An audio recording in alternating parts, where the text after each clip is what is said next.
time it's his turn to give us the talk. Okay, so here's our agenda. We're going to do things in 3 parts. First of all, we'll have the traditional NANOG update. The second section will be about the election, and the third section will be about the transition. So all of the NANOG stuff will be at the end. So let's go ahead and get started. Reminder, this is a meeting for all of us. We want it to dialogue rather than a lecture. So if you have any questions or comments or want to throw things at us or give us gifts, step up to a mic and make yourself heard. We don't want to be up here just lecturing to you. So I'll start off with the steering committee report. The people with the blue badges like this are on the steering committee, so if you see us and want to complain about anything, you know how to find us. Anybody want a blue badge? That's the next section, Patrick. Yeah, you have to wait. Highlights since NANOG 49. One of the nice things is about what's been going on is that the actual NANOG stuff of it, the day-to-day stuff, has been really easy. There hasn't been a lot going on. Things are just working. So I think we can give a lot of thanks to our host and to Merritt and the rest of the people in the community for that. That lets us focus on some of the future stuff that needed doing. So since the last meeting, we've been preparing for this meeting. We've given out the Postel NANOG Operator Scholarship. And I don't know if the recipient is here, but if not, hopefully we can acknowledge him tomorrow. We've been preparing for this meeting and future meetings through 2011. And of course, we've been working on the transition stuff. After this meeting is over, we're going to disappear into a room and select some new program committee members. Some more on that later. And we're going to be selecting some new communications committee members.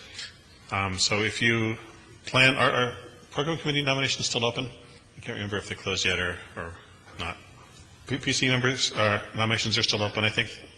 CC, and CC members, definitely. If you want to be on the communications committee, if you want to control the mailing list and be our filter of Senate or voice of reason, please volunteer. We'd love to have you. And we're going to start planning on meetings for 2012 and, of course, the other transition stuff that needs doing. There's a whole bunch of mailing lists. If you want to be on them, look at the website. Now I'll hand it over to Dave, who will tell us a little bit about the program committee. So I don't have any slides because every time I try to make them, they're incredibly boring. They're like pie charts with, we got 45 submissions and we accepted 30 of them. It's really boring stuff. The more important thing is, like Steve said, we have yellow. The program committee has yellow badges. So if there's things about the program that you like or don't like, please find one or more of us and let us know. We kind of, the way it comes together is kind of based on the efforts of the program committee members, and so those are the people you want to get to influence what the agenda is about. But beyond that, I don't have much for you, other than to give you back some of your time. Questions? Comments? Yep. Anybody? Questions, comments, and concerns, of course. Wasn't my talk accepted? Okay. All right. Thanks, Dave. List of program committee members. They have yellow badges, so talk to them if you have program issues. Next up is the communications committee. Mike Smith will report on them. We have the red target badges, so if you can find us around. We try to take a really light hand when it comes to moderating the list, and we're always looking for input on how people feel that we're doing. Sometimes we do get kind of direct comments, and they're always very helpful. But NANOG Futures is a great place. If you think that more needs to be done or less needs to be done, we'd love to hear it. And I'd also like to echo and say that we really do need some extra people on the committee. So if you have a little bit of time, please do nominate yourself or someone close to you. Thanks. It's best and easiest to nominate your friends instead of yourself. Or your enemies. Anybody have any questions about the communications committee?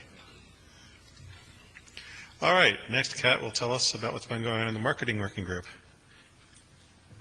And there's a slide to the hip space. Oh, cool. So here's all of the marketing working group members. but I remember today. We had full sponsorship attendance at the last NANOG in San Francisco, so that means that all of our breaks, our vendor collaboration room, everything got filled up to and was completely well attended with all our vendors. And we also did a sponsorship appreciation lunch for pre-promotion of vendor spots at NANOG 50, which helped actually fill up the vendors for this NANOG much quicker than San Francisco, I'm told. So we again got full sponsorship attendance for here. Yay! And there are plans, I don't know the details, but there are plans for another pre-promotion vendor lunch for this NANOG to discuss the next one. Please make sure you check out the vendor collaboration room, which is in the Chastain room. We've got a bunch of great vendors there participating. And I hear the rumors it might get called the NOG Lab in the future. I'm supposed to tell you guys that. So, might have a cool, catchy new name soon. That's all I have. Any questions? Questions? Donors? I said this was going to be a long meeting. I guess it's wrong. We haven't got to the fun part yet. Come on. All right. Next, Andy will tell us what's been going on at Merit. I do have a few more slides, so I'll slow things down here just a little bit. First of all, let's thank our meeting host, Telex, who's done a great job. NANOG meeting hosts do a lot of tasks that help bring the meeting together. For example, providing network connectivity and engineering, electrical power here in the general session room. They coordinate a lot of the on-site meeting staffing and coordination and logistics. And they have, again, gone above and beyond by sponsoring not one, but two off-site socials tonight and tomorrow with some partners. Yes, one more time.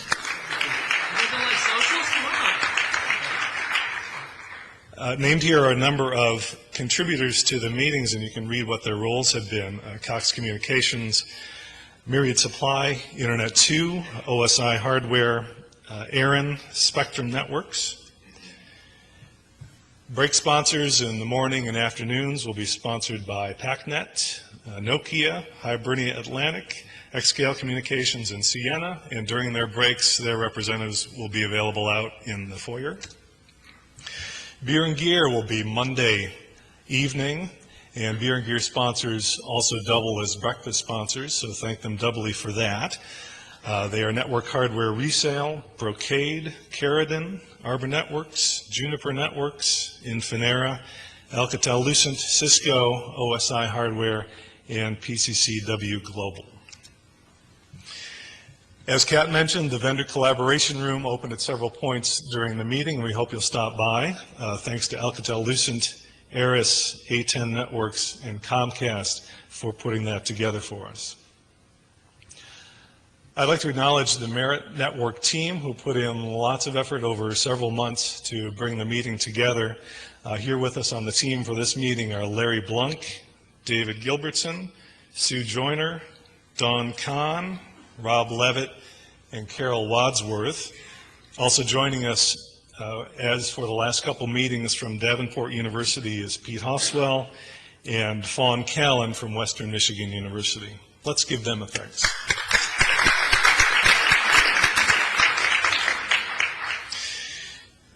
To review what happened at NANOG 49 in San Francisco, great meeting, attendance of 607, which is kind of a modern era record, depending on how you count things, sort of the post-bubble maximum we've had in attendance. Of those, 505 paid and the rest waived for being speakers or sponsors and so forth. A third of the attendees were newcomers. That's been a bit of a norm for a few meetings here now. 9 students attended, 26 countries represented, and 31 U.S. states plus D.C. I want to walk through the financial results briefly. There was revenue of $409,000, expenses of $423,000 for a balance of a negative $14,000. So a perfectly reasonable question at this point would be, so how do you put on a meeting that has record attendance and full sponsor participation and still end up with a negative number? So let me provide a couple of the details on that. First of all, San Francisco is about as expensive a place you can put on a meeting in the U.S. and the hosting dollars in relative terms were about 80,000, 70,000 more than a couple of previous meetings. On a per person basis, about 34% more cost per person in San Francisco than the last couple meetings. Now that I don't regard as the hugest factor because of course we knew that was going to be the case. San Francisco is just expensive and we build into the pricing and costs of NANOG allowance for that factor so we can put on meetings in tier 1 cities as well as others. But it did do a lot to absorb the cushion that we build in. So also in the first portion of the year, we had 2 fairly significant staff transitions on the Merit staff who work on NANOG. The way we do budgeting and financing at Merit in terms of NANOG is that any identifiable costs that are attributed to NANOG are indeed put against the revenues from a meeting. So as the timing of those 2 changes went up against the San Francisco meeting, the cost of those were about $40,000, and so you can see that would have swung the balance if we were in steady state between the red we ended up with and a pretty solid financial outcome. I'll mention 2 meetings upcoming, and there's definitely a third dimension, but I didn't have the date offhand, so we will figure that out. NANOG 51 is in Miami in January and February, a great time to be in Miami, hosted by Terramark. NANOG 52 then, June 12 through 15 in Denver, hosted by Alcatel-Lucent. And NANOG 53 will be in Philadelphia in October 2011. Excellent. Okay, I did it. Any questions?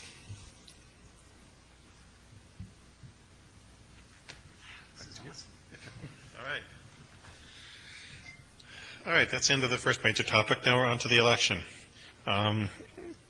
So first I'll go over the process, then we'll hear from the steering committee candidates, and then we'll talk about the charter amendment and the NANOG bylaws.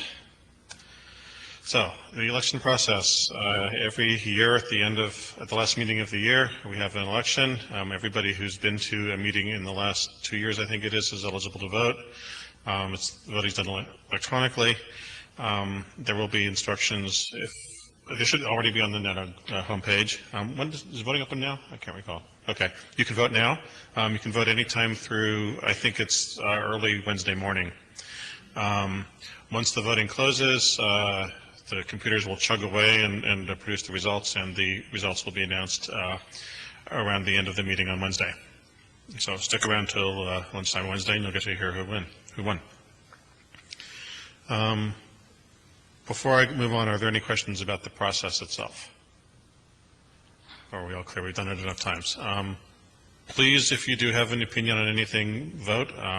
The more people who vote, the better results we have, and better feeling that we have that we're representing the will of the community. Okay, we have 5 candidates for 3 open steering committee positions. As usual, every year, half of the steering committee is up for re-election. Before I go on, though, I want to thank Joe Provo, who's been on the steering committee for 4 years and is termed out this time, so he won't be coming back.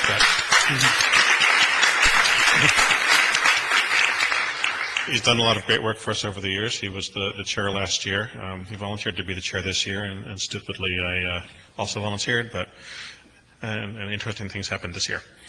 But anyway, let's go on to the candidates. I want to assure everybody that at least the candidates, that these are in random order. I did not do them alphabetically or because I dislike anybody more than other people.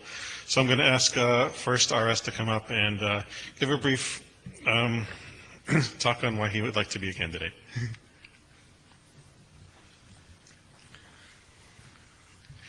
Thank you, Steve. I have to wonder whether that was a response directly to the crack that I made earlier today about people with last names later in the alphabet always coming last. I'm Rob Seastrom. Most of you folks know me, or at least know me by name, if not face. I've been in the business for many years and been on the NANOG mailing list committee, now called the Communications Committee.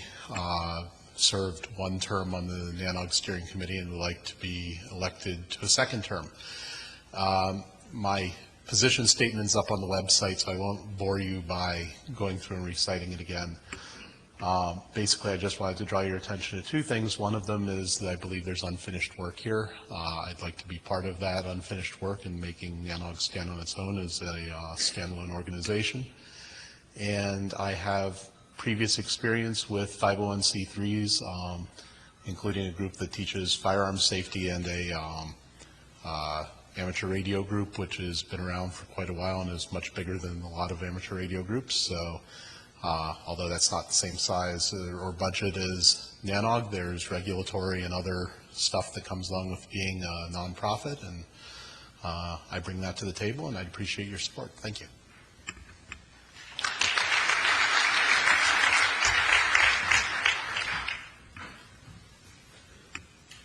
Hi, everybody. No, get your ass up here. Nice try. Folks on the stream want to be able to see your face. Who are you? Hi, everybody. I'm Richard Steenbergen. If you don't know me, I'm clearly not giving enough NANOG presentations, so I'll have to do more.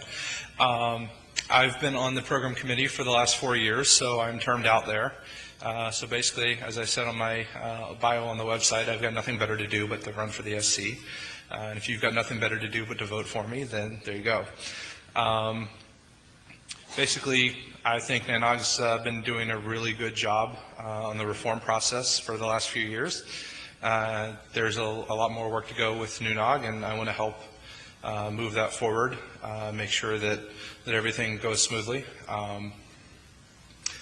Run on a platform of keeping the mailing list on topic, promoting all the policies that are necessary to do that, make it the place to be for all engineers to stay up on current stuff. And if you vote for me, my wife made these little M&Ms with a little dot matrix picture of like a rat's head. They came out surprisingly well, so if you vote for me, see me or my wife after, and you can get some M&Ms.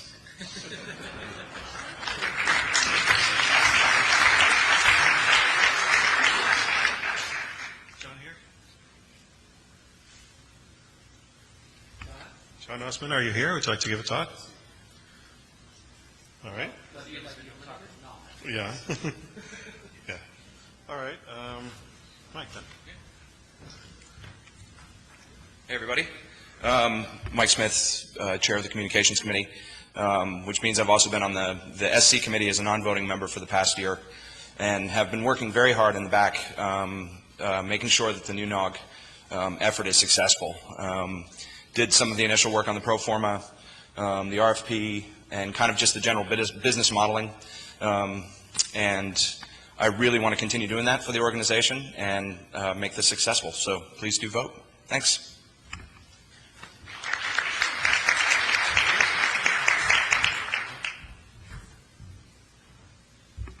Hello, everyone. My name is Patrick, and I'm out. Wrong meeting. I'm not really sure what to say. My platform is pretty simple. I helped start what became NUNOG, and I feel that I need to see it through. The thing is, there are 3 slots, and there are 5 really well-qualified participants. So the good news is that NANOG, NUNOG, whoever it is, cannot lose, because any 3 of these guys, well, any 3 of the other 4 people would be really good to elect.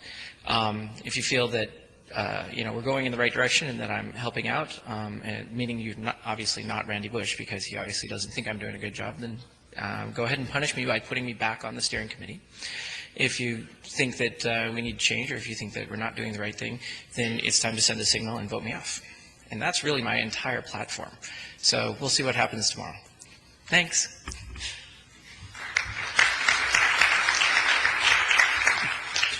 I forgot to put this in the slides, but it is definitely worth pointing out here that the people who are elected to the steering committee will become also board members for NUNOG, replacing those who are not elected here. So the intent is to keep them congruent throughout the life of the current NANOG organization. So it's kind of a double election, 2 for 1. All right. Well, there is one charter amendment on the ballot. This is the text in its entirety up here. It basically lets Merritt wind down working on on NANOG and lets NUNOG wind up working on NANOG. It is an endorsement for the NUNOG organization and expresses a desire of the community that we manage an orderly transition and transfer of the relevant intellectual property. So if you think this is a good idea, then please vote yes. If you think this is a bad idea, then go ahead and vote no, but recognize that after the February meeting, that won't leave anybody running NANOG, so that might not be the best thing to do.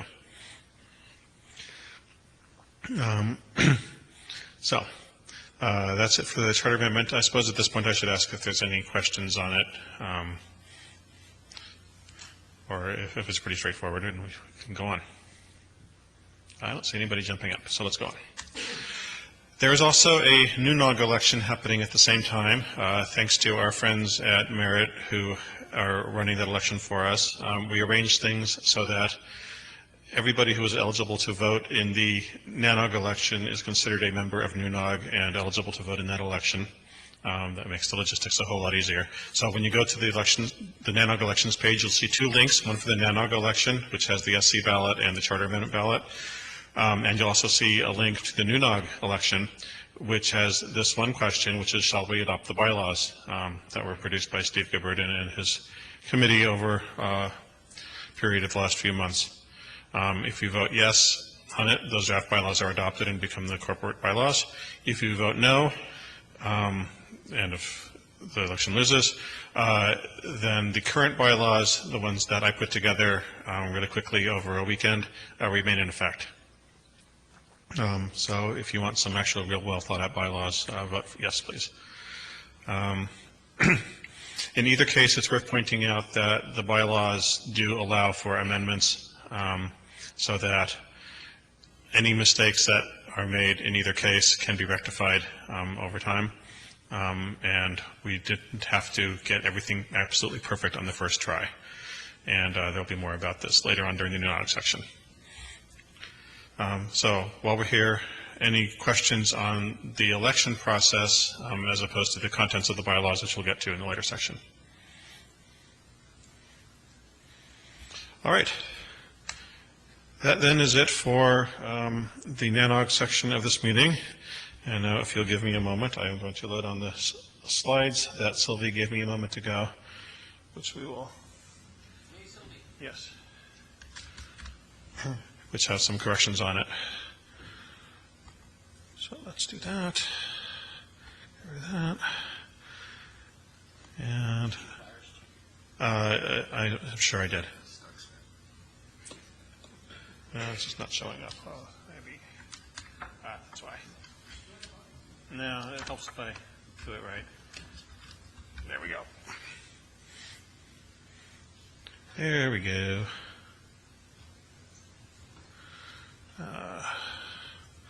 Sorry for the delay here, but let's get things right on the first try instead of waiting.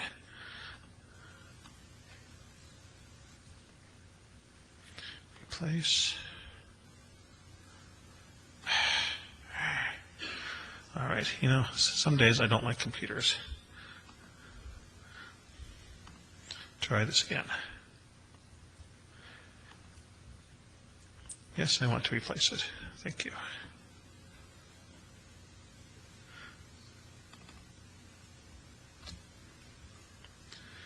And okay, there we go. Slides. So, transition report. NUNOG. As mentioned before, the name of the corporation today is NUNOG. That is a placeholder name. It will be replaced with a real name once we have rights to use the real name.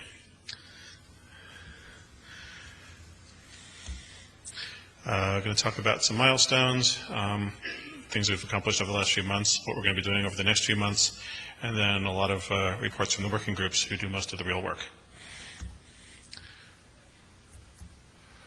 Okay, we created 5 working groups. As I said, I've been doing most of the real work behind the scenes to make things happen. The membership working group with Chris Foster as chair has been working on the membership model. The governance working group, chaired by Steve Gibbard, is produced the bylaws that we're going to be talking about a little later and voting on over the next couple of days. We had input from the other groups as well. The development working group, chaired by Chris Casada, has been working on a sponsorship model, making it so that we actually can have a revenue stream independent of meeting attendees over the next few years and have a sustainable organization, which goes into the finance working group chaired by Dan Golding, which has been working on a budget to actually show that these numbers are meaningful and that we can make money. And the technical working group chaired by Raz, which will be working on figuring out the technical needs of the organization to support meetings, to support mailing lists, and other things that are needed over time. All right, that didn't do anything. Okay. A few other things that have happened. On September 24th, we submitted the application to the IRS for 501c3 nonprofit status. I should, at this point, give a big thanks to Tom Daly and Dine Incorporated, who did all of the legwork to write the application. It's a nice, huge, thick pile of paper. It has to be absolutely right so the IRS likes it and doesn't send it back. So it's in. They've had it for a week and a half now, and we're hoping that they'll like it and approve it. It'll probably take us a month or two to find out. We'll let you know when that happens. The other big event that's happened in the last few weeks is that we secured a loan. Aaron has graciously offered to lend us some money to support hiring an executive director, which is something that we need to do very quickly. And we needed to be able to pay the executive director. For some reason, people like to get paid to do work, aside from us. And so this way we will be able to go out and hire somebody. I'm not sure, it's on either of these pages. Is there something coming up about the ED search? Or okay, so I'll wait until we get to the right spot to talk more about that. Here's the current state of the NANOG Treasury. I don't know, Dwayne, do you have anything worth mentioning? I can read it just as well as you can. Okay. Basically, what it says is that we, as of the time the slide was written, had about $5,300 in the bank. Almost all of our income has been from donations from people like you up until this point, and our expenses have been a hotel deposit for Denver and the IRS application fee, and then some fees to PayPal, I guess. Okay, here's what's going on next. Yes, executive director search. So we put out a job description for an executive director. We're accepting applications now and through October 15th. We've already received a few people interested, but if any of you are interested or know somebody who would be good for the organization, go ahead and apply or encourage them to apply. The more qualified candidates we have, it's more work, but it's better for everyone in the long run to have a good pool of candidates to select from. We've already started the interview process for the applications that we have already. We are hoping that we can make a decision in the latter half of the fourth quarter and have whoever is selected fully on board and up and running before the new year. Sooner than that if things work out well. If you're interested, look at the NANOG website and you'll see a link to the job description there. We're going to be putting together a working group to form an RFP for association management / meeting management services. And I think there's a bit more on that here. Oh, there it is. If you are interested in helping with the RFP, please send us mail and we'll gladly put you on the committee. Sylvie started working on it and discovered it's a fairly large task to make sure everything gets enumerated properly. So the more eyes, the more hands in it, the better off we'll be. The contract will be to provide association management services, which means dealing with the membership and just the basic business aspects of it. IT services, which means running the web server and the mailing list servers and whatever is needed to run these meetings. And conference management services, which is things like meeting registration, dealing with the venues, and that sort of thing. So a lot more will be in the RFP, of course. All right, now we'll get a progress report from the membership working group, and I believe Ren got drafted to do that. No? Ren didn't get drafted to do that. Joe did? I'll let you do it. I've been standing up here too long. Hi, Joe Provo, Steering Committee, exiting. Basically, the membership working group, a large group of folks that had some had discussions and a couple of conference calls to hammer out what the membership structure is to fold into the bylaws. This is just a basic overview of, there was a survey taken of the various member models used in different organizations. The feedback expected now is expected to drive any ratified changes that would be necessary going forward, if there is any. And they currently are part of the existing bylaws that we're discussing in a few minutes. There's well, sorry, I hadn't read these. Basically, positioning ourselves for moving forward. I'm not sure if this is actually the current deck. I'm getting a strange feeling this was not. Well,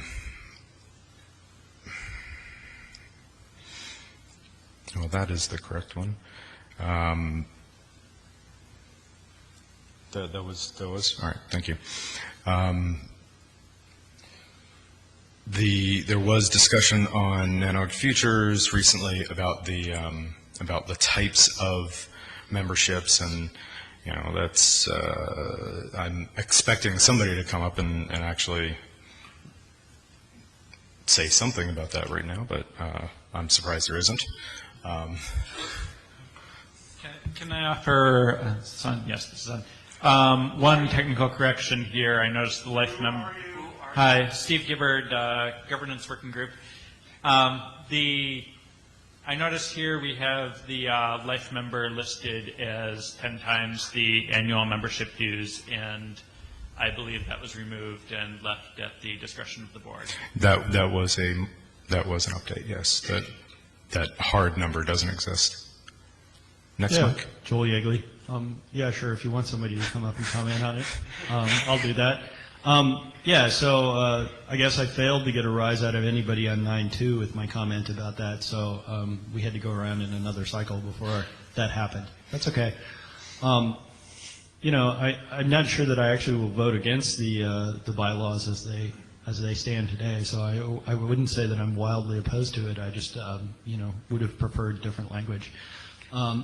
That said, I guess that's what I have to say on it. I don't think the other bearded person is actually in Atlanta for this, so yeah. I doubt he will be communicating any more directly than he already has. Understood. And I do want to say that it's fully expected that the whole process is to be iterative, and there will be stumbles. That's what happened when we did the NANOG charter in 2005. It took many years to get to something that we all thought was pretty functional, and that made for a good platform on which to start this process. Kevin? He's got a follow-up. Oh, sure. Hit it, Joel. Right. I think one of the things that we were quite successful at doing with the last charter, and actually avoided in subsequent revisions doing, was being extremely specific.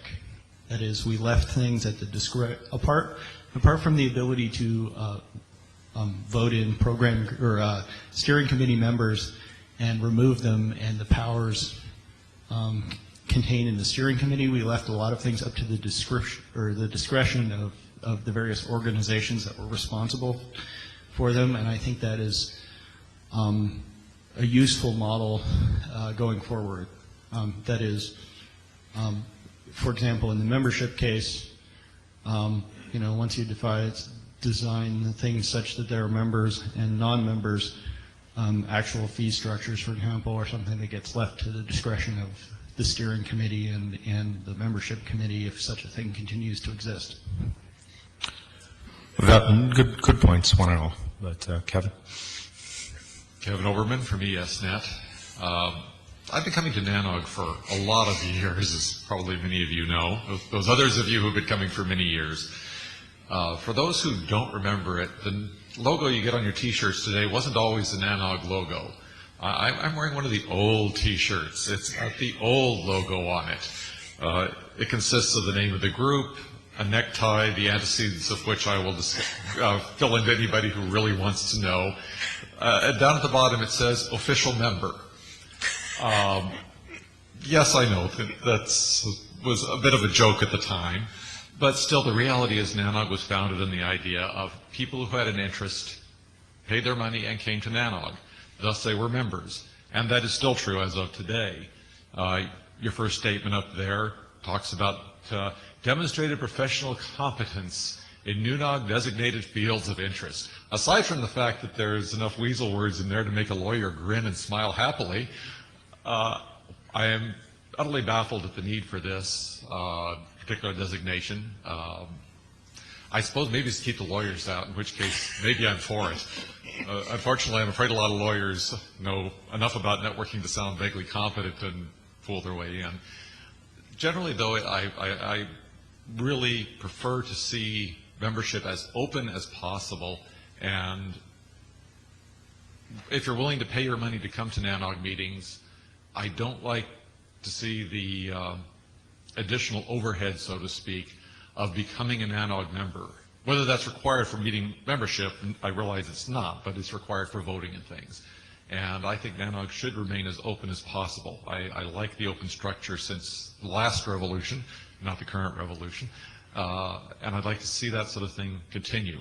I've been very quiet about this to this point since I am about to retire. I'll probably be at a couple more NANOGs before I head out the door. But Betty twisted my arm last night and sort of said, hey, you care about NANOG, and if you do, get up and say something. So that's why I'm saying something, and I've probably talked too long already. No, but valid points, Kevin. And I think yeah, definitely.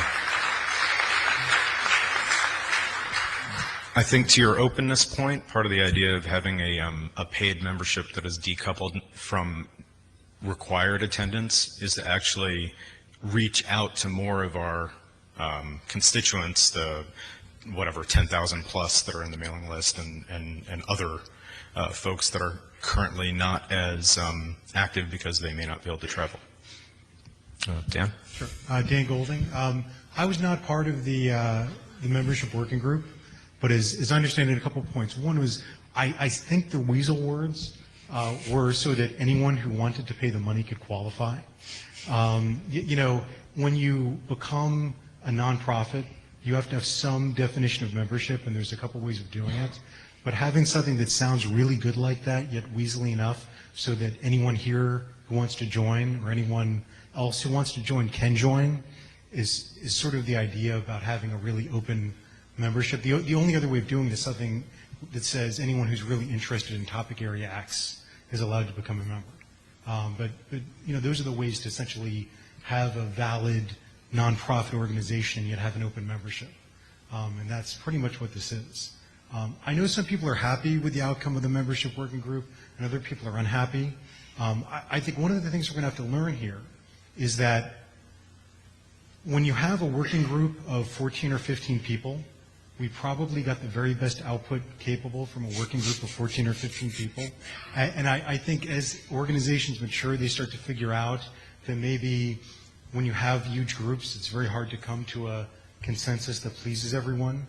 I think people will see that we had other working groups that were smaller, and I think the output of those groups is probably going to cause much less of a big to-do, and that may be because it's a lot easier to come to a consensus when there's a smaller number of people. The other issue to keep in mind here as well, and I'll shut up, is that when you have working groups that have the job of coming up with specific deliverables, you know, the membership working group, you know, was much more pie in the sky, whereas things like the development working group that was about sponsorships, or the budget working group that was about producing a budget, it was just a work process. I mean, you got to come up with a spreadsheet that says X or Y, and the numbers have to work.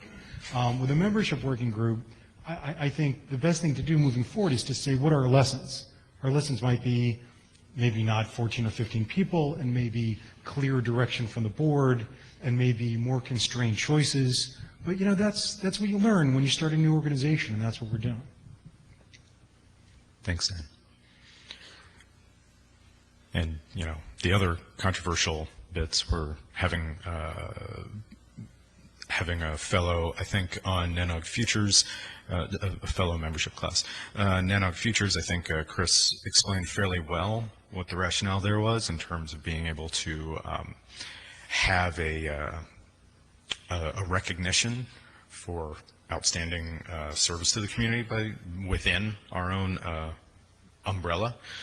It is worth noting that, you know, if it remains a hot topic, the board just doesn't have to actually add any fellows, and eventually the language could be struck, as in within the next voting cycle.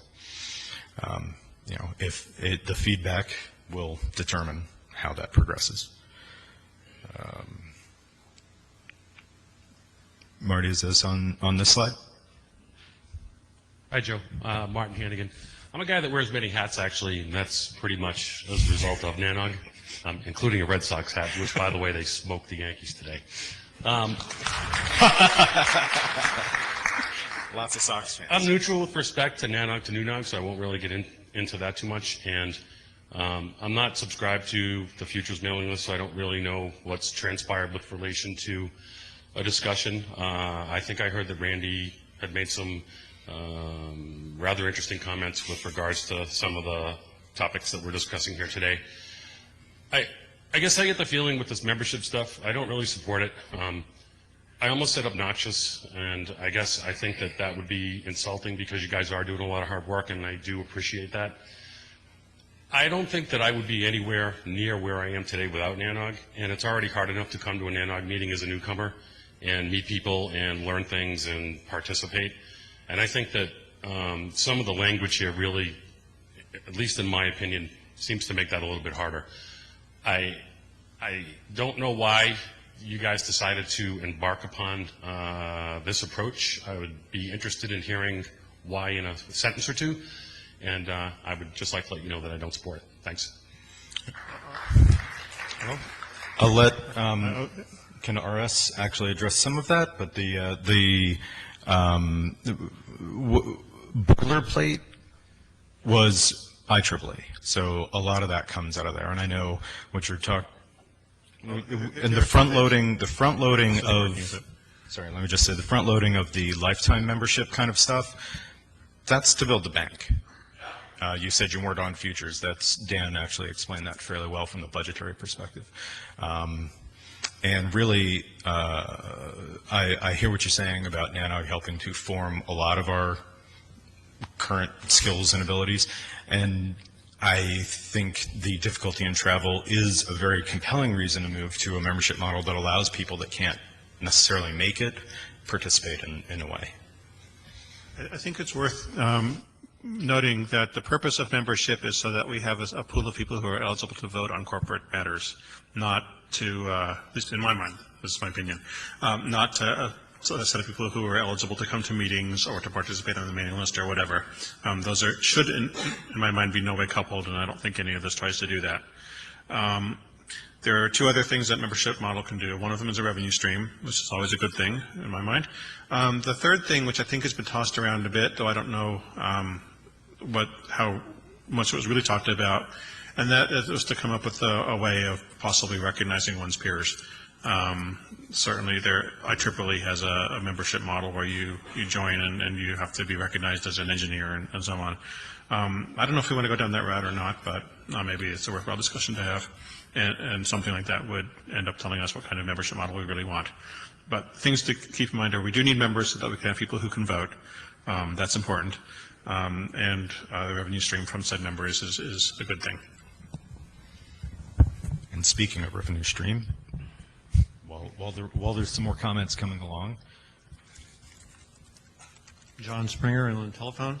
Am I correct in assuming that we are all members? For all the people in this room? At present, that is the definition of the membership within the bylaws. For the very first election, everybody is a member. For after the first election, you have to be you have to join to be a member. So that hasn't been explicitly stated before now, at least that I was paying attention to. So the whole business about anybody can vote who's attended a NANOG meeting in the last 2 years comes to an end Wednesday? Yes. If we pass the... Yes. Actually, it ends whether we pass the bylaws or not. Well, the new bylaws don't state, the current bylaws, I should say. The current bylaws are very unspecific about that. They only say that the board determines the qualifications for membership, and just leaves it at that. The idea was to write a very minimal set of bylaws that would pass muster for incorporation and let us do our work for the first 6 months or so until we have this election. And just a quick clarification question. Who are you? I'm Bill Norton. I'm an attendee of NANOG. Just a clarification question. This is a bylaws vote thumbs up and thumbs down. The thumbs up is accepting the membership structure as it is. There's no separate voting question on the membership. Is that correct? Unfortunately, yes. It's an up and down on the bylaws. This is Rob Seastrom. I keep trying to get the microphone. So the first, I wanted to ask Marty a clarifying question, so it's convenient that he stepped up to the microphone.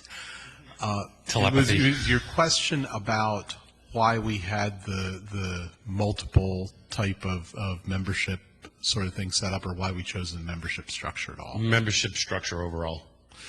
Okay, so one of the things that you run into when you're running into, I guess, association, or although I don't like to use that word because it's nuanced as a term of art, nonprofit organizations in general.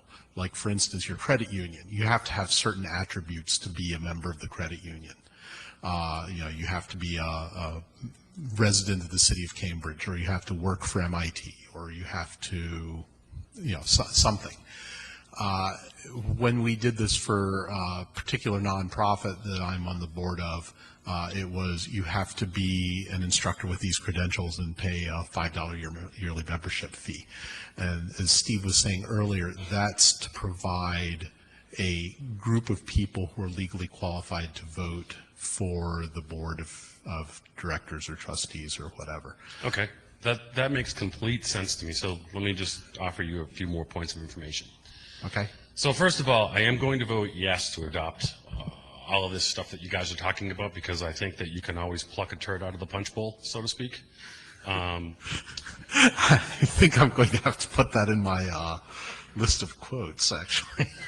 But secondly, I will take the step of saying I do find the membership classifications obnoxious, and perhaps you could just make a membership that we pay $50 and get a card that says Whoopee NANOG, and that we can go to like Micro Center and get a discount or something. But that might cheapen it as well. I mean, there's a balance that needs to be established with whatever membership approach that you take, but I think this is a little bit over the top. Gotcha. Thank you for volunteering for the membership working group. We'll expect you on the... If you'd like to give me 20% of my time at work every week to work on the membership working group, I'd love to do it. Thank you. No. I will say, again, I can't speak for the whole board, but at least for myself, there seems to be sufficient disagreement on this topic that I think we're going to have to go back to the drawing board and figure out what the membership model should look like. At least from my perspective, I still think it's worth voting for the bylaws, assuming that that's the only issue that you have with them. This is kind of for everybody. And at least for myself as a board member, I will pledge to go ahead and revisit the membership thing and submit something to the community later that we can discuss, and also to not do anything that would make that impossible later, like electing a dozen fellows next week or anything like that. Matt Petak from Yahoo. If we pass the bylaws as amended, we all cease to be members Wednesday afternoon. How would we vote for change at that point?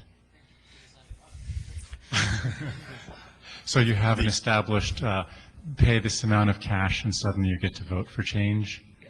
Excellent. Well, that is One of you, I need 2 microphones.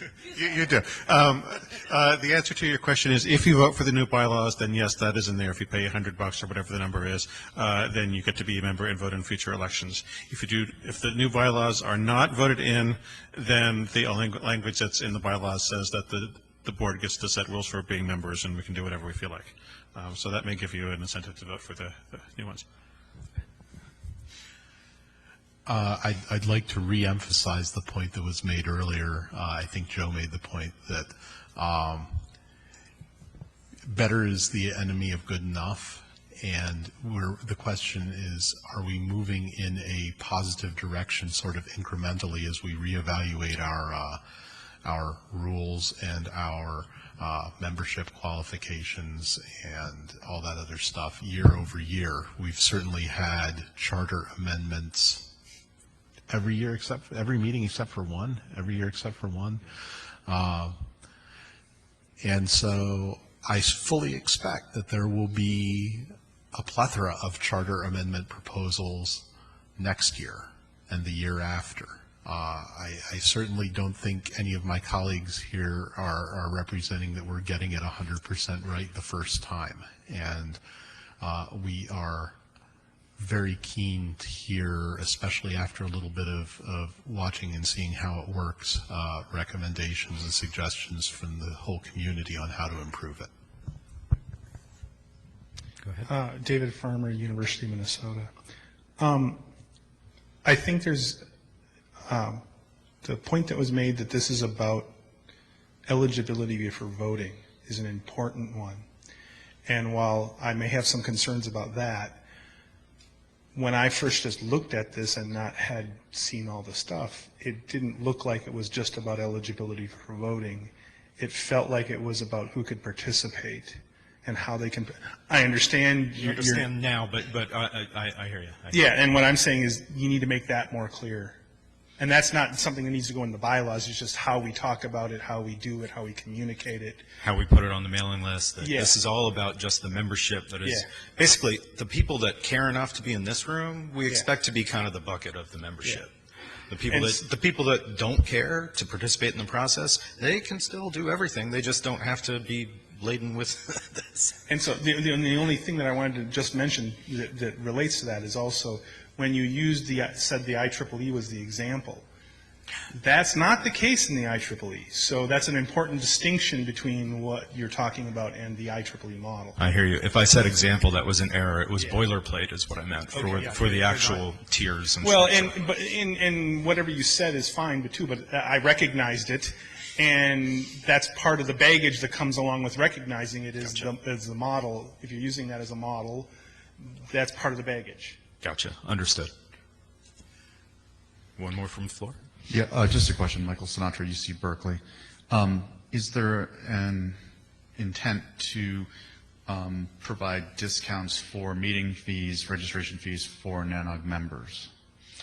That, while not codified in anything that we are that's currently on the table or for vote, that's definitely been, gosh, okay, if we do membership, it's voting. Gosh, that sounds not like a win. Sometimes that sounds like more work. So things like, extending what is the equivalent of early bird, or there are a lot of different things that are part and parcel of the intent of the membership working group after we've actually got the structure, streamlining it so that the membership is happy, the community is happy with what the membership is, and B, defining what a bunch of the benefits are. So discounts to meetings is an obvious one, whether it's discounts at Micro Center or something, or deal with O'Reilly, whatever. But that, as far as the board is concerned, is a wide open field. So just a comment based on that, and based on some of the other comments that have been made. If you are going to do that, you have to be very careful to make sure that there is still a certain amount of decoupling between the membership and the participant notion, that you're not extending so many benefits to members that you feel like you have to be a member just to participate. So I know that's hard, and no, I'm not volunteering to help out to define it. How did you know what I was going to say?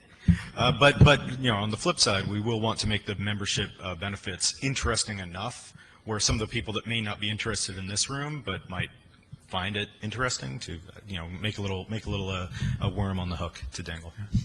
I think one of the ideas that was sort of bandied about was the idea that if you go to a certain number of NANOG conferences a year, that, at some point you hit break even with your membership fee. That was sort of discussed in general. But I just want to say I endorse the Micro Center discount idea. That's really cool. Yeah, fries too. Fries, there we go. And I see one more. Right. I mean, I think, Joel Yegley again, I think one of the exercises with having a paid membership is that, obviously when eligibility changes, there are people who participate in the NANOG community who do not attend the meetings. Some of them are trolls. But they can now become part of the NANOG process by becoming members. Exactly. I think I tried to say that, but I didn't say it as succinctly earlier. While we were having this discussion, I left the previous financial slide up and flipped to this one because, well, staring at a slide of numbers isn't always the best way to actually analyze the numbers. So please feel free to look at the presentation when it's online. Is it online now? It will be after the session. And how can you help? Give Dwayne money. No, but participate in the process. We have been saying all along, it is expected to be iterative, and there will be refinement as we go. Thanks. Okay. We didn't skip anything, did we? We are actually on track. Okay. All right. Next up is the governance progress report, which will be Steve Gibbard, who has done all the work herding cats to get some bylaws produced.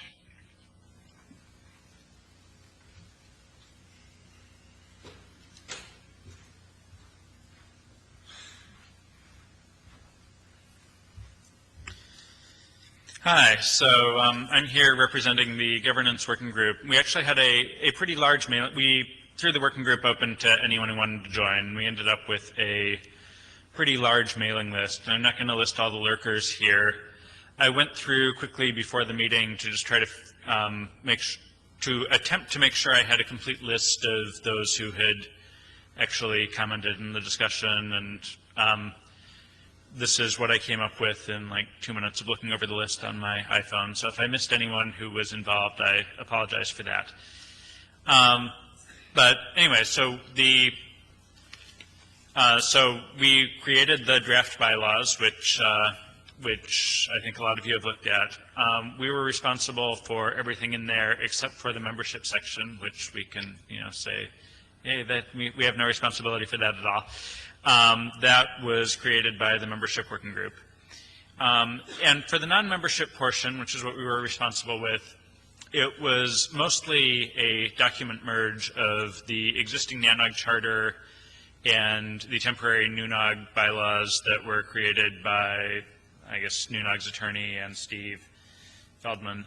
So basically we tried to take the nonprofit boilerplate out of that and otherwise the structure out of the existing NANOG charter. We did make a few changes. There is an elected board that actually has authority as opposed to the steering committee that was advisory to Merit. We've added this executive director position who I guess is somebody who's going to do a lot of the things that Merit used to do for NUNOG.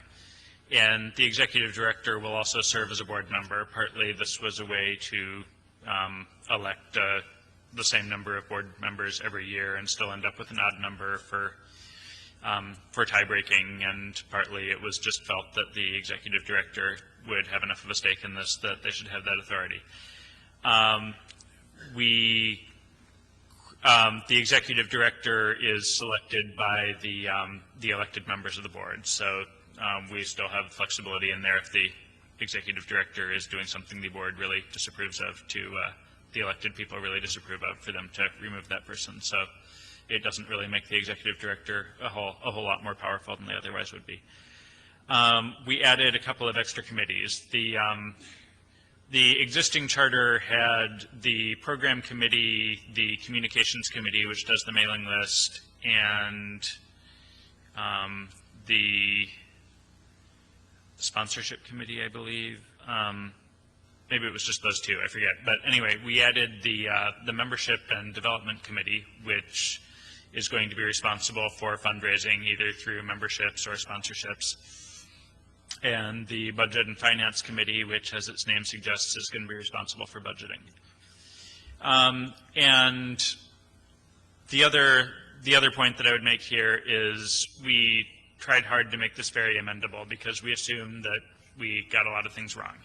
So 5 years ago, I think it was, when we were working on the existing NANOG charter, we stuck in a clause that said that the members of NANOG, which at the time was defined as everybody who'd been to meeting in the last 2 years, could amend the charter with some small percentage of the membership putting something on a ballot and then a majority vote at the annual election. This time we kept that provision. Obviously it goes to the new definition of membership to amend that. And then we also added another temporary clause for the first year, just in case we got something really wrong right off the bat, or perhaps more likely in case the IRS came back and said you have some provision in here that's incompatible with 501c3 and you need to change it or your contributions won't be tax deductible. So we added the second provision in there which says that if the bylaws can be amended temporarily if the board votes unanimously to change them, and the temporary amendment will be good until the next annual election a year from now, at which point the membership would have to ratify the amendment or else it would revert. So I think what I'm hearing from this discussion right now has been, well, I guess you guys haven't had the chance to start throwing the Aaron fake tomatoes at me yet. But as far as I can tell from what's going on the mailing list, it sounds like there's a lot of complaints about, or a lot of opinions probably on both sides about what the membership working group came up with, and nobody seems to care nearly as much about the rest of what's in here. But so I think what I'm hearing from this is that if you guys vote yes on the bylaws here, and yet nobody likes the membership section, we have a process in here whereby that membership provision can be temporary and can be changed to pretty much anything that anybody who pays $100 for anybody who cares enough to pay $100 to be able to vote can go change later. So the current membership stuff, if it's really unpopular, is there for at most the next year. And anything else in here that we get wrong, again, if this gets approved, can be changed a year from now. So hopefully that means that that people can go ahead and approve this and then go change it later and deal with whatever the criticisms are. I think that's about it for what I have to say. I see Bill Norton is jumping up, and any other questions, comments, throwing tomatoes, now would be the time. I guess I'm just wondering, Steve, I really appreciate what you said about the taking to heart the concerns folks have raised about the membership, and I appreciate we're putting our faith in you and the steering committee to go ahead and make some changes, or at least take a look at the membership rules. I guess I'm thinking through the process. We vote thumbs up for the bylaws. Accepting that the steering committee might go back to scratch with respect to the membership rules, but you do have the issue of who pays membership fees now and lifetime fees and this other stuff. Maybe you put the fellows stuff aside and just forget about the fellows stuff altogether. But will you accept the lifetime fees with essentially a contract that by accepting lifetime fees for 10 years, people won't have to, I guess for the rest of their life, they won't have to pay whatever membership fees come up?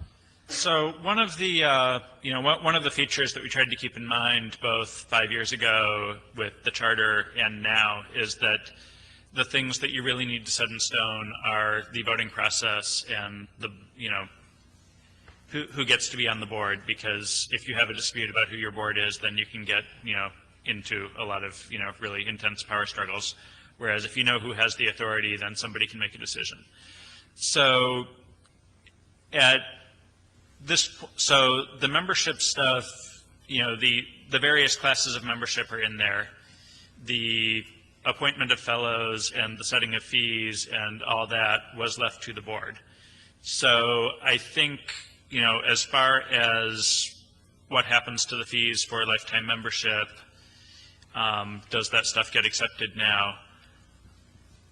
I suppose the board could either, decline to set a fee for lifetime membership, or if that's not practical, set the fee so high that nobody would possibly pay it, if they wanted to take that off the table for the moment. Beyond that, I guess, as far as what would go into an amendment and whether those people would be amended out of their membership or something, I think that's really up to how the amendment gets worded and the voters next time around. And I don't know that I can speak for the NANOG voters on that. I think what that does lead to is, who you elect to the board is important. I don't think there's anybody on the current candidate list who looks like they'll be really nefarious, but and how this next amendment gets worded and whether it gets voted for is also important. But hopefully we can trust whoever gets elected to the board and the membership that does that voting enough to hope that we get a reasonable outcome out of that. So let's be really clear here. This is a membership organization. Even if the board changes it, it has to be ratified by the membership the next vote, right? First of all. Second of all, there's nothing stopping the membership from changing it. Whatever the board decides to pick the fees at, you guys get upset, you send out a membership, an amendment, somebody pays their $1,000 or whatever it is, and they could be turned around the next time anyway just by the whole membership. It doesn't have to be just the board. Everything is fluid. This is true whether it's NANOG or your housing association or somebody teaching you how to shoot guns for something. We either have faith in the organization or we don't. And if you worry about it, then pay the $100 and don't worry about the lifetime. If you have faith in it, then and you think that your fellow members, your fellow attendees, your fellow people who will vote on the next amendment are not going to do something evil to you, then step up and get a discount if you're planning to be here more than 10 years, or if you'd like to give the organization some money in some way or something like that.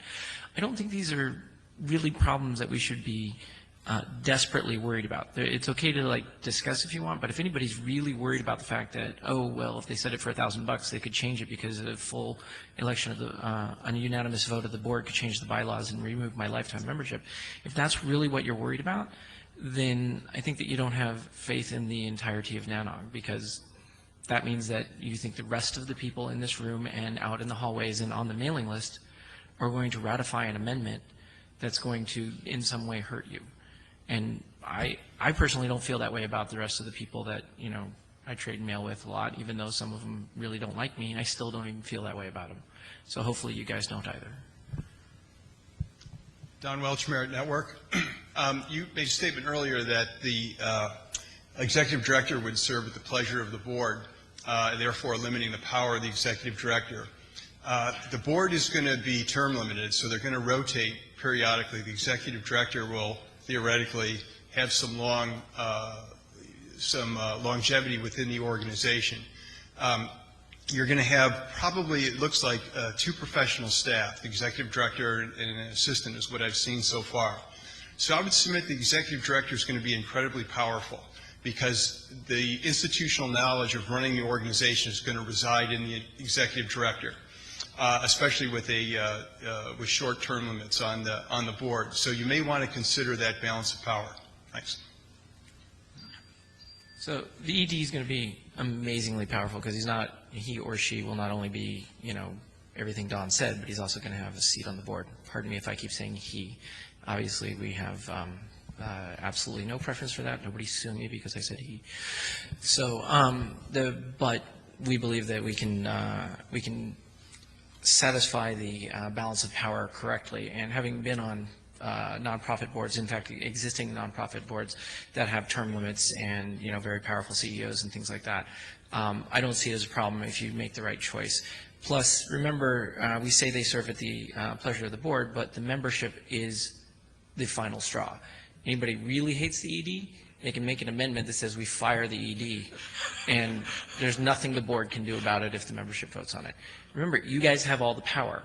We're just doing this because, honestly, you guys don't have time. Neither do we, but you guys don't have time. But you guys have all the power. At the end of the day, if you really don't like something, Just float an amendment, get people to vote for it, and it's done, and there's not a goddamn thing anybody up here can do about it. Yeah, nor would we want to. Okay, seeing no one else, thank you, everyone.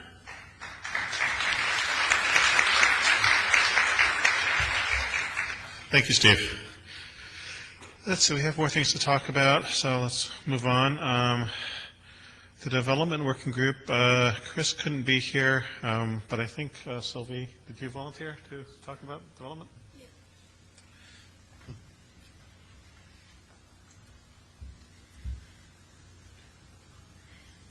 So on the development working group, it was led by Christopher Casada with Betty Burke, Valerie Whitcoff as members. And what they come up with, is what they were first tasked with is to find additional sponsorship for 2011 and 2012, so to get a proper structure in place. So what they decided is that there would be little change from an attendee's point of view. So the beer and gear system still remains. The breaks also remain the same. And the marketing or the sales will continue to be minimized. We want this to remain NANOG. What they've introduced is a greater flexibility for sponsors, and this came from the feedback that the marketing committee received over the past 2 years. So they came up with a sponsorship structure that allows sponsors to provide money for a calendar year and not necessarily couple it to sponsoring just one event or one break. So those are the changes that they've introduced into the structure. And that's it for now. Thank you. Thank you, Sylvie. And next up, we have Dan to talk about the finance working group.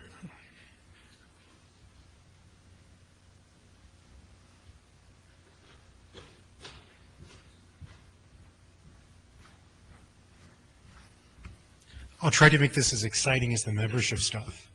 So the finance stuff's really thrilling. Ooh. Yeah. So, Finances are good. yeah, so the finance group was a little bit smaller than some of the others. It was myself, Bill Norton, Mike Smith, Tom Daly, with Dwayne and Sylvie helped us out in terms of being a liaison with the board. We did do an open request for membership, but this not being as exciting or controversial didn't get quite as many folks. Our mission, our remit, was twofold. One is we had to create a budget. This is a cash budget for an independent NANOG organization starting immediately, as in today, really starting about 3 months ago, and running through the end of 2012. We worked with the membership and development working groups to get inputs from them on what kind of membership revenue we could expect, what kind of sponsorship revenue we could expect, and the other part of it, and that budget is done. We're waiting for board approval before it gets published. A lot of people have seen it. If anyone else here wants to see it, it's in a flash drive in my pocket. I'm happy to show it to you after this meeting concludes. It's thrilling. It's a budget. The other part of our mission is to create financial controls and systems. These financial controls are designed to ensure that organization funds are being properly handled and to work with the treasurer to select and deploy a financial management system. In terms of our status, the budget is complete. It's been submitted with a nonprofit application. The board is approving at this conference, hopefully. And because we coordinated with all the other groups, I think it's been a pretty successful process. For the financial controls aspect, that was a secondary priority. We had to get the budget done for the nonprofit application, and also so that people here this week could see it. Pardon me. Efforts are ongoing for financial controls and systems. Tom Daly is coordinating that work. So how did we come up with a budget?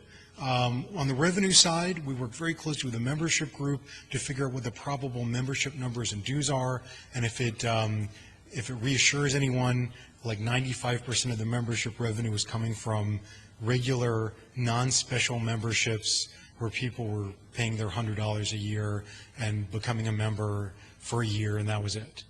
We did work in some lifetime memberships, which is essentially just sort of a forward donation to the group. unknown how many people are actually interested in doing that, particularly in light of the fact there seems to be some, hard spots about it. And we put in some student memberships into the budgets that were discounted because students have no money. We also provided a sounding board for the development working group. As they worked, they created about 8 or 9 different sponsorship models. Eventually, we helped them select the most conservative financial models, one for 2011. There's 2 conferences in 2011, a separate one for 2012. The sponsorship models were extremely conservative in terms of the revenue generated, and I really have no doubt that we'll be able to hit those numbers without too much of a problem. The expense side was considerably trickier. We really have pretty limited data on what NANOG conferences cost to run. In the aggregate, we know how much Merit has spent on all of these conferences, but if you attempt to sort of slice the salami and figure out, which piece goes into which particular bucket, because of the way Merit administered NANOG as a program, we don't really have a lot of super detailed financial knowledge, but because we have the sort of larger aggregate numbers, we can sort of see, is the revenue going to be able to meet the expense numbers? We were extremely conservative on the expense side, we did not assume any cost savings at all, and in fact, we assumed considerable costs above and beyond what goes on today. So very, very conservative. And we also included a large budgetary buffer for all line items. This is not a 8-line item budget. This is a 50-line item budget with a great deal of detail and a great deal of buffer. Now, some areas are not going to be clear until we run a conference.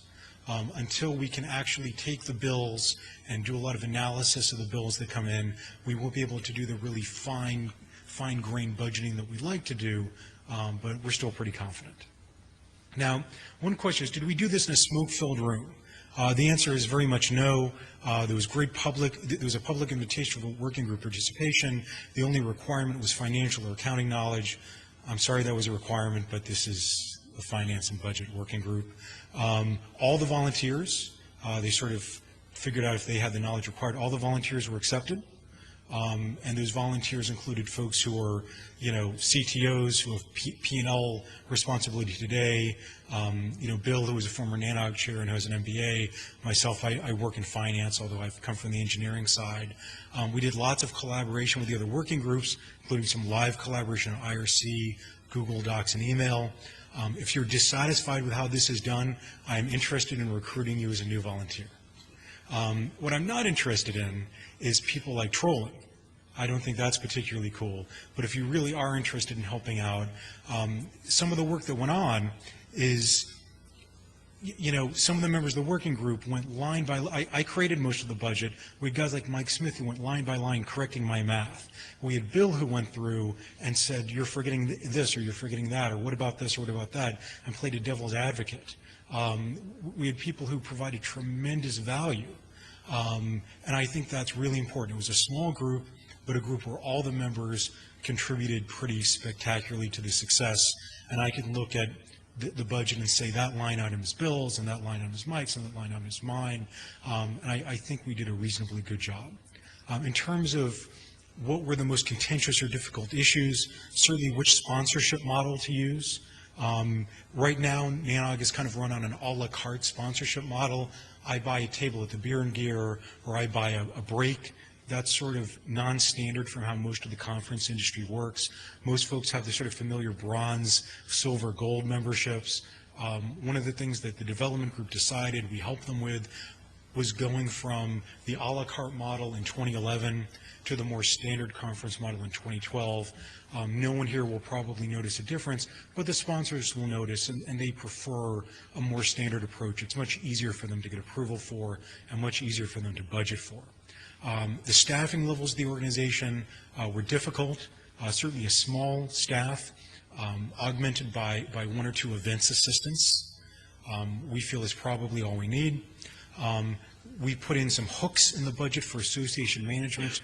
We don't know how much association management or event management will cost, but those hooks are in the budget so that when we get an idea of what the costs are, we can pull some of the money out of how much it costs to run the event or how much it costs to do IT and roll that up into association management. The big question we had to ask, and this is something that I didn't go into assuming an answer one way or the other. I don't think any of the folks on the working group did. The big question is the new NANOG financially viable? I went in, actually, if I had any bias, my bias was that it wasn't financially viable until it was proven to be financially viable. I think that was all of us. I know Bill and Tom and Mike were all very skeptical, and we were ready to say to the board, this is not going to work. After doing the budget, we're pretty sure that provided everything comes together, provided there are sponsorships, provided there is a membership in reasonable numbers, provided the bylaws are approved, provided all that stuff happens, we're reasonably sure that this is viable, and we're reasonably sure that it's not only viable, but it's not like viable by $10. That once things are up and running, it's viable by several $100,000 a year, which is the necessary buffer and reserve that you need to actually run an organization going forward for when you do have a bad event, or for when you do have some kind of, act of God, whatever the case is. So we're pretty confident. If you'd like to see the budget, please, please, please, after this meeting, I'm happy to show it to you and share it with you. Again, it is a thrill. So any questions? Come on, I know this isn't membership. I know this isn't whether we have fellows or not, but this is way, way, way more important. David Farmer, University of Minnesota. The association management. Are you looking for a for-profit company to do that, or do you have in mind a nonprofit company doing that? Some other organization doing that? What's the thought there? I'll let Sylvie address this one. This will be a part of the RFP, so we're putting out an RFP for association management, IT, and also conference management. So the RFP will be open, so it could be a for-profit, not-for-profit. We don't have any pre-concluded conception about that. And I just want to say that it is possible to do everything ourselves if we feel like reinventing the wheel, but a lot of things like conference websites, the actual organization website, accounting services, legal services, if you've got a service organization that does this for 100 or 500 other, similar nonprofits, they tend to get really good at it. And a good example of this is the ITF utilizes a firm that does this for them, and it allows you not to have a huge professional staff, which is something that I think everyone wants to avoid. I think we want to keep this really lean and not some ridiculous bureaucracy. Hey, Dan, good work. I like it, and I had a few questions for you. Sure. I just want to note also, Jeff Pulver started Bond just like this. He bootstrapped it, so it's not impossible. If your buckets don't fill like you anticipate, what's your contingency plan? Do you have a line of credit, or are you able to obtain a line of credit? Because if the buckets fall short and you take you take attendance fees, and you're going to have to hold the meeting, it would be catastrophic failure if we didn't, and I would expect that perhaps you may not actually realize as much revenue as you expect the first time out the gate, and that it would be reasonable to buffer some of that with a line of credit, and just wanted to get some of your thoughts. That's actually a great question. I could not have set that up better if I tried. One of my biggest concerns about the organization was how do we get enough money initially to fund it until things actually kick in? Because, I think a lot of people involved with this were just under the assumption we can hire an executive director and we can do X and Y and Z and the money will sort of fall from the sky. Well, I'm a pessimist, and I don't believe money falls from the sky. You need to get money from somewhere. Aaron was kind enough to extend a good-sized loan to the organization. Thank you, Aaron. The purpose of the loan was to fund the executive director position, which, to be honest, is the single biggest liability the organization has. Almost everything else is sort of success-based, especially in terms of the events. But one of the things we made sure to do was, when looking at the sponsorships and looking at the membership and looking at the conference attendees, was in fact to assume that the numbers would actually be worse than they are today. So when we put in budgeted numbers for how many attendees come to a conference, they'll all actually be worse than this reality today. When we put in numbers for sponsorships, they're actually worse than this conference today. We think we could actually do quite a bit better through a few common sense things, but we try to be very disciplined and say, well, you know, the people in the working group said we're not going to assume that we will be 1% more efficient. We will not assume that we are better at selling, you know, attendee spots or sponsorships. We'll assume we're worse. So between that very generous loan coming from Aaron, and by the way, also on the flash drive is the amortization schedule for that loan if anyone would like to look. It's very, very generous. Between that and between the extremely conservative assumptions we made, we're pretty safe. And the assumptions are so conservative that in 2011 and 2012, the event actually runs, not the event, but the organization actually runs a $100,000 to $200,000 surplus. That's how conservative we were. Sir? Ole Jacobson with Cisco. I think this is great, and I really like the fact that you have sponsorship sort of regularized, or whatever you want to call that. The one caveat I will just warn you about is that there are certain organizations that are very much like to host events in their hometown or something like that. This is the problem we have in the IATF. Maybe since this is North America, you won't have that problem, but I want to warn you about it. It is an issue. Chris Casada, who sadly could not be here for this meeting due to work reasons, is pretty slick with this stuff. And when he built the sponsorship model, he made sure that if you wanted a particularly significant privilege of that sort, that you're going to pay for it. Now, he was conservative enough in his assumptions that he assumed that no one would pay for it. But if someone actually chooses to, they'll be paying out the nose. You know, he also took the step of actually approaching many of our current sponsors and asking them, you know, do you like it like X or do you like it like Y? You know, how do you want the sponsorship model to look? He didn't say how much do you want to pay, but he certainly said, you know, what kind of structure do you prefer and how far in advance do you want to know how much things are going to cost? And you know, so he got into a situation where right now in a lot of cases, NANOG gets what's left in company sponsorship budgets because you know, the venues historically haven't been decided way in advance, and because it's sort of non-standard, it's not what event coordinators are used to seeing, we get kind of leftovers. But Chris really structured it so that these are now numbers that will be put in people's budgets for planning purposes, and I believe, you know, no data, but I believe that this will result in a lot more revenue for the organization. We did not plan on that, but it's a pretty reasonable assumption. Mike Joseph, Google. In some nonprofits that I've been involved with, there's often provisions to limit the signing authority of the executive, and I assume, I realize this may also border on governance, but you're up there. So I assume that the executive director would have primary signing authority for the association. The concern I have is, I skimmed over the bylaws. I didn't notice any provisions that would limit the amount of liability the ED could undertake on behalf of the organization or the time duration of such liability. Right. It's relatively unusual in organization bylaws to put in financial controls. Those are normally maintained in a separate document. Now that we've done the budget, the next piece of the pie, the next piece of the puzzle is definitely to write that financial controls document. And, you know, I'm very open to any input from anyone. Probably what we're going to do is look at similar organizations and see what they do. Certainly the executive director will have single signature authority up to a point.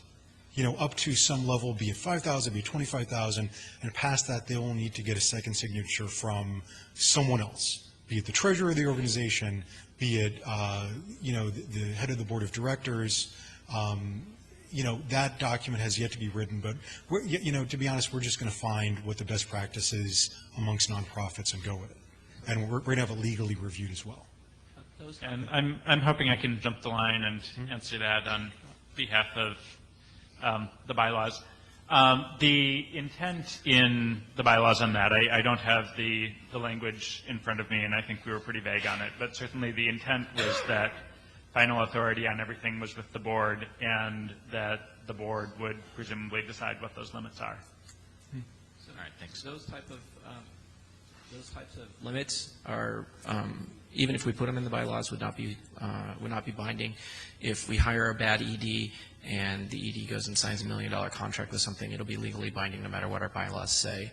So unfortunately, we're going to put those limits in, but just like any organization, whether it's for-profit, nonprofit, or otherwise, those types of things, don't go into, whatever we say in the bylaws is not going to stop a PO from going through to Cisco if they decide to buy a dozen CRSs. So we have to be sure we hire the right people and have the right cost controls in place and, good relationships with our vendors and et cetera, et cetera. We'll do that. And John's going to go ahead and say that he can sign for anything he wants. John, how much can you sign for? I'm going to ignore that. So,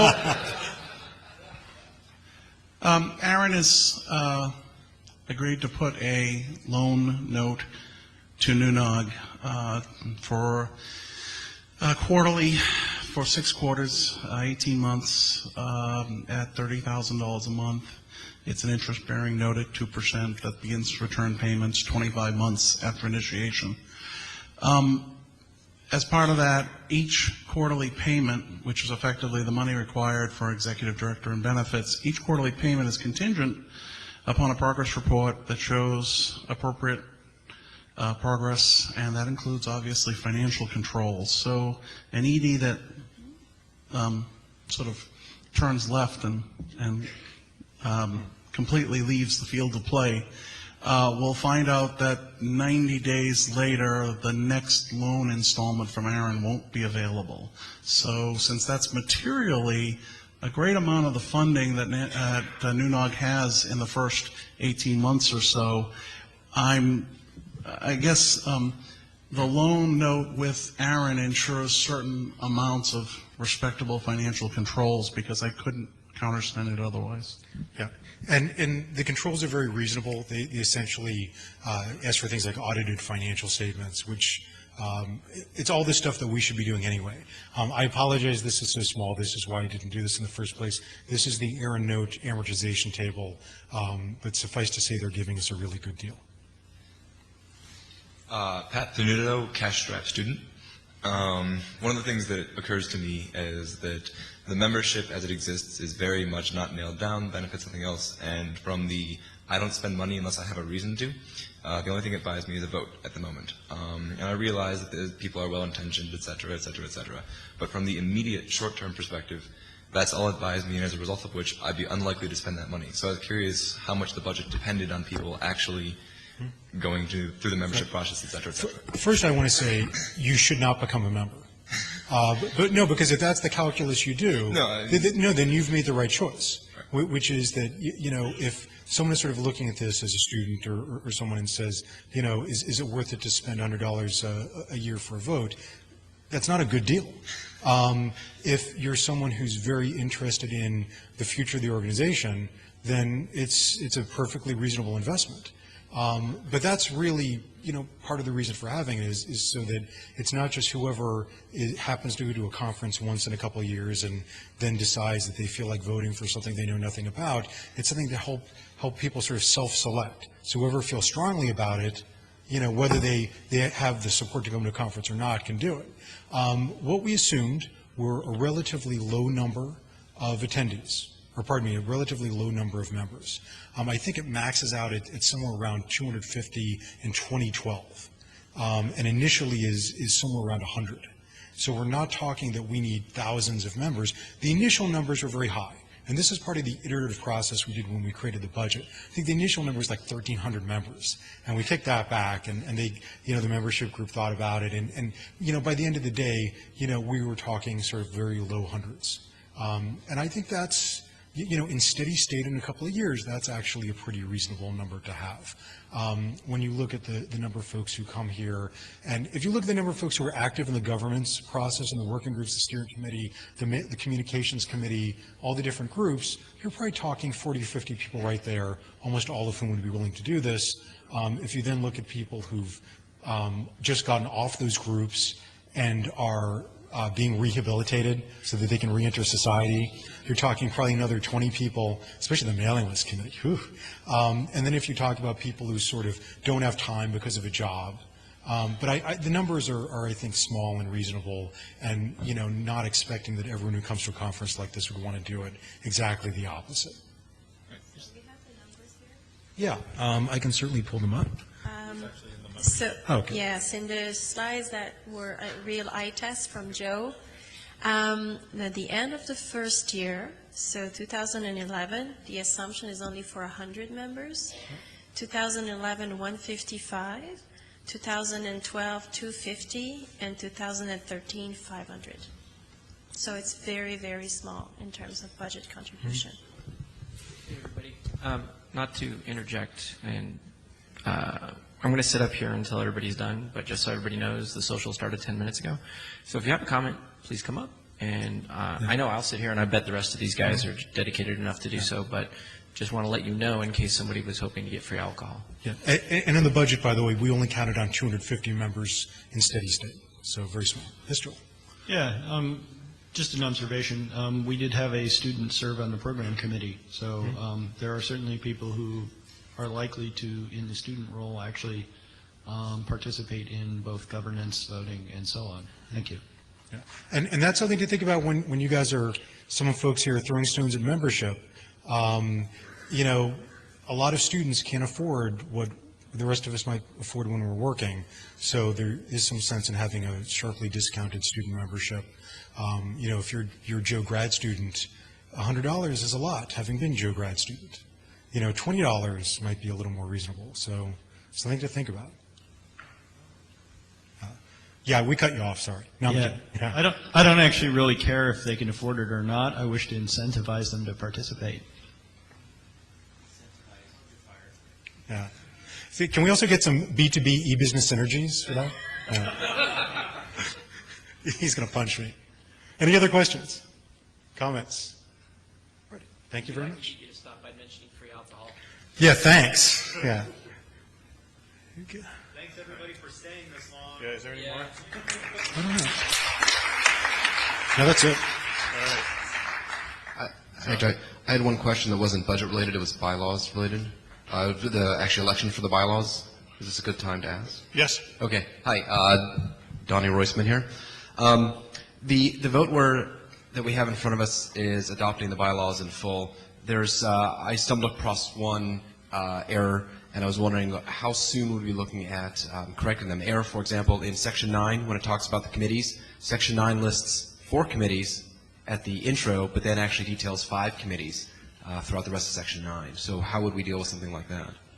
Well, there were a few choices. One thing is we'll need to take a look and decide what's controlling in there. I suspect it would be the enumerated list as opposed to the introduction, but that's without looking at it. We have 2 mechanisms to fix things if they're wrong. One of them is, as Steve pointed out, the board does have power to make emergency changes on a unanimous vote with varying limitations, like we can't vote to change the way we're elected or anything like that. Or to give ourselves life memberships or anything like that.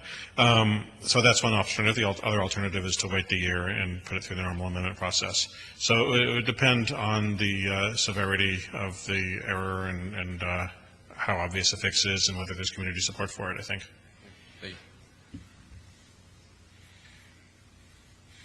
Any other questions? Just one last note. When the charter came out in 2005, there were at least as many errors. And I say that as one of the people who wrote it. It was rife with mistakes, and over the next 24 months we fixed it. No matter how perfect people think it is, there are a whole bunch of things that we will discover in any document like this that 6 or 9 months from now we'll hit ourselves on the head and go, wow, how stupid do we think we were? That's like the biggest mistake I've ever seen. Any mistakes you think you see now are easy to fix, but really there's going to be a big round of fixes in about 6 months, just because there are emergent properties that we have no way of understanding. Any other questions or comments, or Rotten Tomatoes, or Louis? Louis Lee, Equinix. I'll be a member, so you can count 1 for sure for your budget. Hey, okay. All right, so those of you who stuck it out this long, thank you very much.